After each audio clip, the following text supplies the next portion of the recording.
Recently, Kim Kardashian labeled actress Sarah Jessica Parker one of the nicest people that she'd ever met. But some other celebrities do not agree, and they have tried to warn us about SJP's behavior in the past. First up, Kim Cattrall. Easily the most famous feud that Sarah Jessica Parker has been a part of was with her longtime co-star Kim Cattrall. Kim and Parker, along with Kristen Davis and Cynthia Nixon, starred together on the hit show Sex and the City for several years, even starring in 2 hit movies together. But after the show ended, we learned that there was a lot of tension between the women throughout the entirety of the show, and there was an intense division between the women. It was 3 versus 1, with Kim Cattrall being the one left out. In a 2017 New York Post article titled "Inside the Mean Girl Culture That Destroyed Sex and the City," it explained that SJP and Cynthia Nixon became friends instantly as they had worked together in the past. Then Kristen Davis was welcomed into their group, but Cattrall was left out. Cattrall was closest with the show's creator and producer Darren Star, but was left lonely when he was replaced with a good friend of SJP's, Michael Patrick King. Then a report in The Telegraph revealed that Sarah Jessica Parker and Kim Cattrall feuded again when SJP was titled as an executive producer on the 2nd season, which made her salary much higher and gave her more control on the project. Kim tried to negotiate for a higher salary as a result, but was denied. This same report also looked back at the time in 2004 when Cattrall didn't sit with the other actresses at the Emmys, to which she said, quote, "Are we the best of friends? No, we're professional actresses, we have our own separate lives." Then in 2009, while the women were filming the first movie of the franchise, an article stated that Cattrall and SJP were no longer speaking. However, when they spoke about it themselves, the women shut down any rumors of a feud, or assuming to help keep the integrity of the show together. But then when talks of the 3rd Sex and the City movie started, it was revealed that Cattrall was the reason that it was stalled. Apparently, Kim asked Warner Brothers to produce other movies that she was a part of, or she wouldn't agree to do the 3rd movie. Warner Brothers did not agree, and the movie never happened. Then in an interview later with Piers Morgan, Cattrall revealed that she never intended to go back to the franchise. She told Piers, quote, "We've never been friends, we've been colleagues, and in some ways that's a very healthy place to be, as you have a clear line between your professional life and your personal too."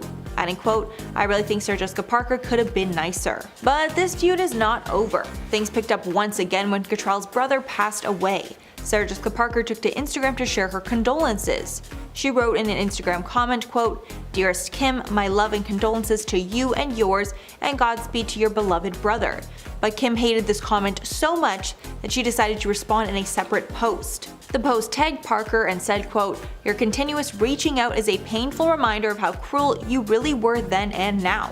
Let me make this very clear, if I haven't already, you are not my family, you are not my friend." Clearly putting their feud on blast to the public for the first time ever, and making it clear that they had problems back when they were filming the show. Because of this long-running feud, Kim Cattrall is not a part of the new revival, and just like that, the show did not kill off Samantha Jones, rather they wrote that she moved to London following a fight with Carrie Bradshaw. From Cattrall's social media activity, it's clear she has no regrets about her choice not to be a part of the new show. Next up, Candace Bushnell. If you didn't already know, the Sex and the City series is based on the book by Candace Bushnell, so essentially Candace is the real-life Carrie.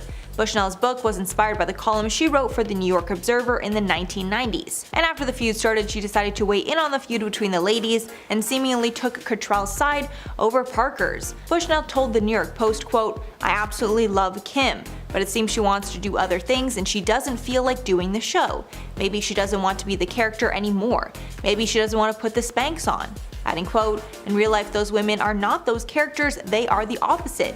Sarah Jessica Parker, she's been married forever to the same guy, she's got kids, I don't know her very well, but she seems to be very family oriented in a way that Carrie is not." This comment could also be interpreted to mean that the ladies are not friends off camera as they are on camera, which we've obviously seen with Kim Cattrall. When asked if she was going to be watching the new revival, Bushnell said, quote, "Of course I'm going to watch it, I hope it runs for 6 seasons, and I get paid a bit of money." Next up, Michelle Collins. A woman named Michelle Collins exposed Sarah Jessica Parker and her husband after Collins read a number of emails that Parker sent to her staff over the years.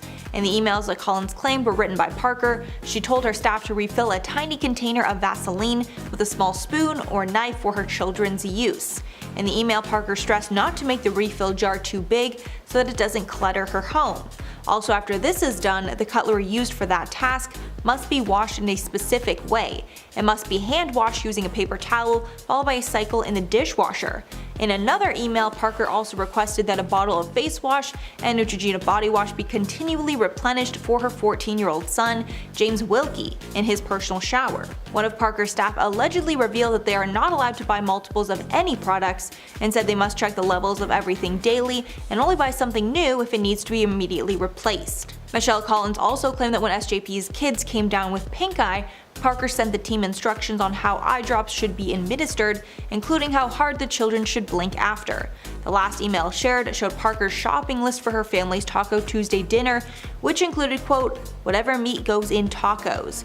However, I did want to note this all could be a lie, because when Parker was asked to comment on the outrageous emails, Parker's team said they had no idea who Michelle Collins is. Next up, Robert Downey Jr. A little known fact about SJP is that she was in a long-term relationship with Robert Downey Jr. before she got married to Matthew Broderick. The pair dated for 7 years before Parker called it quits.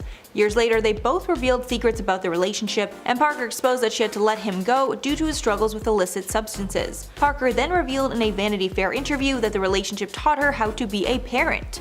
She said, quote, "It taught me how I love, and what's the difference between loving and taking care of people, and what's necessary and what grown-ups should do and shouldn't do for each other. And maybe it taught me a little bit about being a parent too, because the things that I ended up caring about in the way I cared for Downey were things that might be more suitable for a parent." Although some felt these comments were endearing, many thought that they were actually patronizing, and that she was belittling Robert Downey Jr., insinuating that he wasn't able to take care of himself. Although Downey Jr. has been very respectful responding to these comments, and he largely agreed that his substance issues were the downfall of their relationship. And finally, SJP herself. After marrying fellow actor Matthew Broderick, SJP has mothered 3 children with him. Since Parker was a mother for a part of her time on Sex and the City, she has opened up about how she's able to raise her kids while being a working mom. In 2010, Vogue asked her if she had any live-in nannies helping her, as her children had been photographed with nannies before. SJP responded, quote, "We painted our patio furniture ourselves, I make my children's food myself, we put together their high chairs ourselves, we do a lot ourselves. We do our own grocery shopping, we go to the market ourselves, I do my laundry." This was followed by a 2014 interview with Huffington Post, where Sarah Jessica said she caught the subway, quote, "every single day to and from work, every single day." She somewhat avoided answering the question, but later revealed that she's had a lot of help, but no live-in nannies. On the Girl Boss podcast, she said, quote, "All I do is organize people's lives and get them here and there." Fans are angry she makes it seem like the every woman running a home and a job like many modern women are. However, it's clear she's not like the rest of us, and she does have help she most likely just doesn't want to own up to. At number 5, Oprah. I think out of all the celebrities in Hollywood, it could easily be said that Oprah is one of the nicest. She just gives off such a warm and inviting vibe and seems to get along with so many people that it's hard to imagine Oprah actually disliking someone. But apparently in special cases, she can be a little put off by someone. And one of those people who've rubbed Oprah the wrong way is Sarah Jessica Parker. When you look up people who hate Sarah Jessica, not many people show up, so you really have to go digging. So this little beef is a bit lesser known than others, so I'll tell you about it. Back in the day when Sarah Jessica Parker was on Oprah's show for an interview, Oprah was gushing to the actress about how she's such a hard worker, being able to juggle so much in life like being a working mom. While Sarah gave her honest opinion to Oprah's praise, the talk show host really didn't like what the actress had to say. Replying to Oprah's comment about how impressive Sarah is, the actress said, quote, "I have a lot of help. I have a lot of people helping me." End quote. While it was the honest truth, because she did have people who worked for her to help her out with her everyday tasks, Oprah really didn't like the actress not being humble. Oprah really didn't like it when rich celebrities brag about the perks of being famous and having a lot of money, and so she tried pressing Sarah Jessica to get her to admit something a little more humble, but it just never really worked. The subtle brags about being able to afford so much help just rubbed Oprah the wrong way, causing her to not like Sarah Jessica Parker too much. At number 4, Michelle Collins. Now this next one is kind of similar to why Oprah doesn't like Sarah Jessica Parker. As I mentioned before, Sarah has a team of people around to help her with her everyday activities. While this is very common among celebrities and other rich people, what may surprise people is how strict Sarah Jessica is with her own staff. Other celebrities have been exposed for this kind of thing in the past, like Mariah Carey being ultra mean to her staff, but this isn't something that someone would have expected from Sarah Jessica Parker since she gives off such a kind demeanor. Turns out that she's a lot more strict than you might think, and comedian Michelle Collins exposed the actress for it. As part of her comedy skit, Michelle read some of Sarah Jessica's emails to her staff aloud, and it made people really think twice about the kind of person she really is. A lot of her demands were incredibly specific, like for example, Sarah requesting that a quote, tiny 1.75 ounce container of Vaseline with a small spoon or knife had to be made available for her children's use, and that this container couldn't be too big as to not clutter up the space. On top of that, she also requested that a quote, bottle of face wash and Neutrogena body wash be continuously replenished for her son James in his shower. Collins even read out the instructions for Sarah's kids' eye drops and how hard the kids should blink.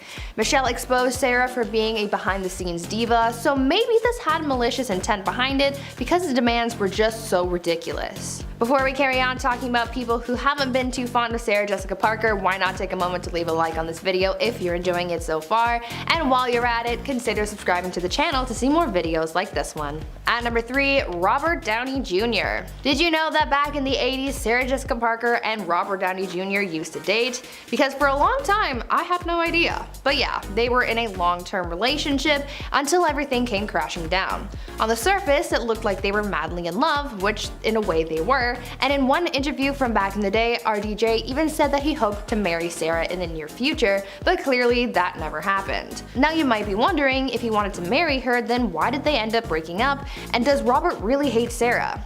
Well, the reason for their breakup was Robert's substance abuse. It destroyed their relationship, and after a long time of watching Robert go through this hard time, she finally plucked up the courage to leave him. Looking back on it, Robert has said that he doesn't blame her for leaving because he treated her so badly back then. Now, I wouldn't go so far as to say that Robert actually hated Sarah, because he did have a lot of love for her when they were together, but he was the reason for the toxicity in their relationship, which certainly didn't make things very nice. Robert's father credits Sarah Jessica Parker for saving his son's life, because he said that without her, RDJ would have probably died. Their relationship was quite tumultuous to say the least, but in the years since, they've been able to reconcile, and they're now good friends who've each moved on. At number 2, fans. Now, although they aren't exactly celebrities, there is still a lot of negativity and hate amongst Sarah Jessica Parker's fans, as well as fans of Sex and the City. Many people have a number of reasons as to why they dislike the actress so much, and a lot of it stems from the character that she's known for. Carrie Bradshaw is a character that people either love or hate. Many fans say that they just can't stand her because of how unrelatable she is. They didn't like the way that the character carried herself, making everything a bigger deal than it needed to be, always being involved in some kind of petty drama, and not being very humble about her lavish life. As a result of the negative aspects of Carrie's character, some fans have linked that to Sarah Jessica Parker, and this has created a lot of hate for the actress. The other thing that people use against Sarah Jessica is her appearance. Many people online have said that they hate the actress because of the way that she looks, which really shouldn't be a factor of whether or not you like someone. I think this could be a real case of fans forgetting that the actor and the character are two different people. While yes, sometimes an actor can pick up traits from the character they play, especially if they've been playing that character for a long time, but again, that can't be a reason to hate someone. And finally, at number 1, Kim Cattrall. When Sex and the City was at its peak, everyone just pretty much assumed that the leading ladies were all best friends because they looked like such close friends on TV, but years after the show and movies ended, we found out that this definitely was not the case. After the third movie was taken off the table because of Kim Cattrall's refusal to do the film, this is when the truth of the matter started to show, and people found out about the huge feud between Kim Cattrall and Sarah Jessica Parker. The feud really came to a head after Cattrall's brother passed away, and Sarah Jessica Parker wrote a message of condolence to her former colleague on social media. Cattrall was not having it and didn't want any kind of sympathy from her arch-enemy, and clapped back to Sarah's message by writing, quote, "Your continuous reaching out is a painful reminder of just how cruel you really were then and now. Let me make this very clear. You are not my friend. I'm writing to tell you one last time to stop exploiting our tragedy in order to restore your nice girl persona." This made it abundantly clear that there was a lot of built-up tension between the two actresses. Cattrall has addressed the fight numerous times, saying that the mean girl culture of the show is really what destroyed it, and doesn't look to be close to putting this drama behind them anytime soon.